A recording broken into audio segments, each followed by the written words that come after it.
পালায় না, সেটা পালায় না, সেটা পালায় না, পালায় না, সেটা পালায়। মানিক মেবি নিয়ে এক বিশেষ খেলায় মেতেছে সাধারণ মানুষেরা। দর্শক আপনারা দেখছেন কালের কণ্ঠ, সাথে রয়েছে আমি আব্দুল হামিদ।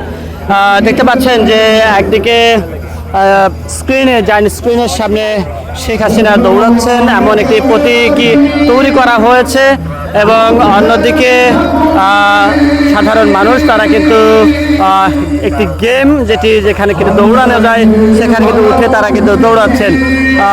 এমন বিশেষ খেলা নিয়ে কিন্তু সাজানো হয়েছে মানিক মিয়া এভিনিউ এবং এছাড়াও এখানে কিন্তু সাংস্কৃতিক অনুষ্ঠান থেকে শুরু করে বিভিন্ন আয়োজন কিন্তু এখানে রাখা হয়েছে। দর্শক আপনারা দেখছেন কালের কণ্ঠ, সাথে রয়েছে আমি আব্দুল হামিদ। শেষ নাই আওয়াজই শুনি এই মরে মরে এই জায়গায় বয়সটা 80-র উপরে, মৃত সময় হয়ে গেছে, তার মধ্যে অসুস্থ।